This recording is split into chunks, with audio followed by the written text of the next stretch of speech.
दोस्तों आज की वीडियो बहुत इंपॉर्टेंट है और आज की वीडियो में हम लोग कुछ डिस्कशन करेंगे। तो बाइंग कंफर्मेशन हम लोग कैसे लेते हैं और दो स्टॉक ऐसे हैं जो बहुत अच्छी बाइंग रेंज में अभी दिख रहे हैं। तो उन स्टॉक को अभी हम लोग बाइंग करके चल सकते हैं और उसमें से पहला स्टॉक हमारा है कोल इंडिया। अगर आप लोग देखोगे तो कोल इंडिया के चार्ट पे एक सपोर्ट एरिया ये वाला दिख रहा होगा आपको, ये सपोर्ट एरिया है। और इस सपोर्ट एरिया के पास, सॉरी, ये सपोर्ट एरिया आपको दिख रहा होगा और इस सपोर्ट एरिया के पास अगर देखोगे तो हैमर बनी हुई है। यहाँ पे आपको हैमर दिख रही होगी, हैमर, और यहाँ पे ट्विजर बॉटम दिख रहा होगा। अभी हम लोग ट्विजर बॉटम क्या होता है वो भी हम लोग देखेंगे। ट्विजर बॉटम, तो दो कैंडल स्टिक पैटर्न हम लोग को देखने को मिल रहा है एकदम बेस पे। तो यहाँ से हम लोग को buying confirmation, extra buying confirmation मिल जाता है कि यहाँ से हम लोग इसको बाइंग करके चल सकते हैं। तो ये एक अच्छी जगह पे अभी ये कोल इंडिया का चार्ट है, तो इसको आप लोग देख सकते हैं और बाइंग के लिए इसको कंसीडर कर सकते हैं। यहाँ पे स्टॉप लॉस की बात करें तो ये भी जो जो इस कैंडल का लो रहेगा, यहाँ पे हम लोग इसका लो का एसएल लगा के और इसको बाइंग करके चल सकते हैं। यहाँ से ये काफी अच्छा स्टॉक दिख रहा है। और ट्विजर बॉटम क्या होता है? ट्विजर बॉटम जो होता है, कोई भी दो सेम कलर के सेम साइज की कैंडल जो है बॉटम पे अगर बनती है तो हम लोग उसको ट्विजर बॉटम बोलते हैं। इसी तरीके से थीजर बॉटम होता है, तो यानी सेम कलर की जो कैंडल होगी, सेम कलर नहीं सेम टाइप की वो कैंडल हमारी बॉटम में बननी चाहिए, उसको हम लोग ट्विजर बॉटम बोल देते हैं। और ट्विजर बॉटम जब भी बनता है यहाँ लगभग बॉटम पे, तो यहाँ से हम लोग रिवर्सल मानते हैं कि यहाँ से रिवर्सल हो सकता है। और यहाँ पे अगर बात करें तो हैमर बनी है, तो हैमर ये एक्स्ट्रा कंफर्मेशन देती है कि यहाँ से हम लोग इसको बाइंग करके चल सकते हो। तो यहाँ से आप लोग इसको कंसीडर कर सकते हो बाइंग के लिए एक कोल इंडिया का चार्ट को। अगर हम लोग दूसरे स्टॉक की बात करें तो दूसरा स्टॉक हमारा है अस्टल का। और अस्टल का चार्ट अगर हम लोग यहाँ से सबसे पहले चार्ट लगा लेते हैं अस्टल का।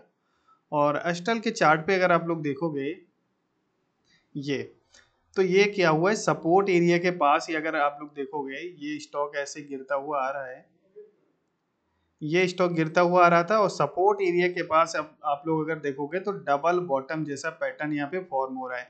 और डबल बॉटम फॉर्म हो रहा है उसके पहले अगर देखोगे तो ये हैमर कैंडल बन रही है। तो यहाँ से हम लोग को एक्स्ट्रा कंफर्मेशन मिल जाता है बाइंग का। तो यहाँ पे भी मेरा बाइंग का जो है डिसीजन रहेगा। और स्टॉप लॉस इस हैमर कैंडल के लो का हम लोग लगा के रख सकते हैं। तो ये दो स्टॉक हैं हमारे, कोल इंडिया और अस्टल। ये दोनों चार्ट काफी अच्छे हैं अभी बाइंग के लिए। चलिए हम लोग ब्रेकआउट के कंफर्मेशन पे कैसे कंफर्मेशन लेते हैं ब्रेकआउट का, तो वो हम लोग देख लेते हैं। उसका हम लोग का बहुत बेस्ट एग्जांपल अगर हम लोग देखेंगे तो डिविस लैब के चार्ट पे आप लोग को देखने को मिल रहा होगा। ये डिविस लैब का चार्ट हमने लगा लिया। सबसे पहले डिविस लैब का चार्ट हम वीकली टाइम फ्रेम में कन्वर्ट करते हैं, तो यहाँ से आप लोग को एक रेजिस्टेंस दिख जाएगा। ये आप लोग को एक रेजिस्टेंस दिख रहा होगा इस एरिया के पास में। और यहाँ से हमने एक लाइन ड्रॉ कर दी, तो ये लाइन जो है हमारी रेजिस्टेंस का काम करेगी। अब हम लोग इसको चलते हैं डेली टाइम फ्रेम में और फिर इसको 5 मिनट में कंफर्मेशन लेने के लिए चलते हैं। तो आप लोग अगर यहाँ पे चलोगे तो हम लोग देखते हैं कि यहाँ पे हम लोग कंफर्मेशन कैसे लेते हैं। तो सबसे पहले हम लोग को कंफर्मेशन के लिए दो इंडिकेटर की जरूरत पड़ती है। मैं हमेशा दो इंडिकेटर लगाता हूँ कंफर्मेशन के लिए। तो पहला इंडिकेटर है हमारा RSI, इसको हम लोग यहाँ पे लगा लेते हैं। ठीक है, RSI हमारा ये आ गया। और उस दूसरा इंडिकेटर का नाम है हमारा MACD। इनका यूज करते हैं सिर्फ और सिर्फ इंडिकेशन के लिए, यानी कंफर्मेशन लेने के लिए कि क्या ब्रेकआउट ये जेन्युइन है या नहीं है। अगर यहाँ पे आप लोग देखोगे तो जहाँ जो भी कैंडल हमारी ब्रेकआउट कर रही है, यानी यहाँ पे हम लोग का ब्रेकआउट हो रहा है, तो इससे जस्ट पहले अगर हम लोग देखेंगे कहाँ चार्ट पे हाई बना हुआ है, तो उस चार्ट पे अगर हम लोग हाई देखेंगे तो यहाँ पे बना हुआ है, ये वाला हाई बना हुआ है। तो इसके सीध में हम लोग आ जाएंगे। थोड़ा सा और जूम करता हूँ चार्ट को तो और क्लियर हो जाएगा। यहाँ पे ये जूम किया हमने, अब आपको क्लियर दिखेगा यहाँ से ये। ठीक है, ऐसे जूम किया। अब ये 5 मिनट का टाइम 5 मिनट टाइम फ्रेम का चार्ट है, आप लोग यहाँ से देखेंगे। और अब यहाँ से हम लोग कंफर्मेशन लेने की बात करते हैं। तो अगर जहाँ पे जिस कैंडल ने ब्रेक किया है उससे जस्ट पहले हम लोग देखेंगे कि हाई कहाँ पे बना है 5 मिनट चार्ट पे। तो यहाँ पे देखेंगे ये कुछ हाई बना हुआ है, तो यहाँ पे हम लोग आ जाएंगे और यहाँ पे RSI और MACD दोनों को हम लोग मार्क करके रखेंगे। और इस सीध में RSI और MACD दोनों को मार्क करेंगे।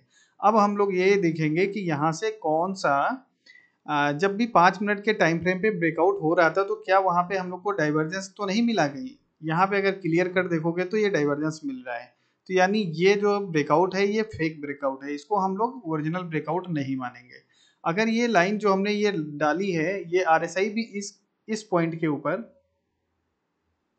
इस पर्टिकुलर पॉइंट के ऊपर अगर आरएसआई यहाँ पे होता तो यहाँ से हम लोग जेन्युइन ब्रेकआउट मान लेते, और इस पॉइंट से अगर एमएससीडी भी ऊपर होता तो ही हम लोग यहाँ पे ब्रेकआउट को ट्रेड करने जाते। ये कंफर्मेशन एक्स्ट्रा है, और ये कंफर्मेशन अगर आपने ले लिया तो आप लोग कभी ब्रेकआउट पे फंसोगे नहीं। और दूसरा चार्ट हमारा है, एक चार्ट है उसको भी हम लोग देख लेते हैं, लॉरेस लेब का। लॉरेस लेब के चार्ट पे अगर देखोगे, दोनों चार्ट में देखोगे कितनी सिमिलरिटी है, और दोनों के दोनों चार्ट यहाँ पे देखोगे। यहाँ पे अगर हम लोग रेजिस्टेंस की बात करें तो यहाँ पे रेजिस्टेंस सबसे पहले मार्क करके दिखा देता हूँ आप लोग को कि किस तरीके से रेजिस्टेंस की बात करेंगे। ये देखोगे तो अपर जो है, अपर चैनल यहाँ से आ रहा है, और अपर चैनल पे हमने ये ट्रेंड लाइन एक ड्रॉ करके रखी है, और इसको अगर हम लोग 5 मिनट टाइम फ्रेम में चलेंगे तो वहाँ पे अगर हम लोग देखेंगे तो चलिए यहाँ पे हम लोग देखते हैं।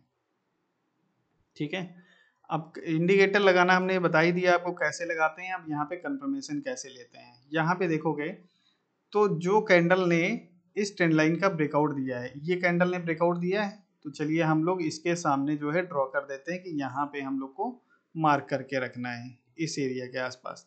तो इससे पहले हम लोग चलेंगे कि कहाँ पे चार्ट ने हाई लगाया था। तो आप लोग अगर देखोगे तो ये चार्ट पे हाई लगा है, तो आप लोग इसके आसपास भी मार्क करके ऐसे रख देंगे। ठीक है, 2 लाइन हो गई हमारी।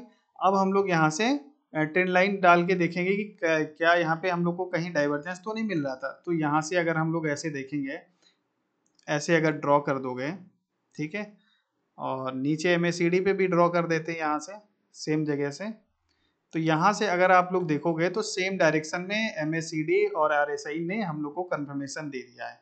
ये भी अगर देखोगे तो वो भी ऊपर के साइड में है, एमएसीडी भी ऊपर के साइड में है, और चार्ट भी ऊपर ब्रेकआउट दिया है। तो यहाँ से हम लोग इस तरीके से कंफर्मेशन ले सकते हैं कि ये लॉरेस लेब के चार्ट पे जो है जेन्युइन ब्रेकआउट हुआ है, और अभी डीविस लेब के चार्ट पे जो हम लोग को ब्रेकआउट नहीं कंफर्मेशन मिला है, वो अभी नीचे के साइड ही शो कर रहा है। तो इस तरीके से अगर हम लोग किसी भी चार्ट को एनालाइज करते हैं और ब्रेकआउट की कंडीशन को जानते हैं तो हम लोग को वहाँ पे फंसने के चांस कम हो जाते हैं। तो कुछ ऐसे एनालिसिस के लिए आप लोग हमारे चैनल को जरूर सब्सक्राइब करें और दोस्तों के साथ शेयर भी करें। Thank you.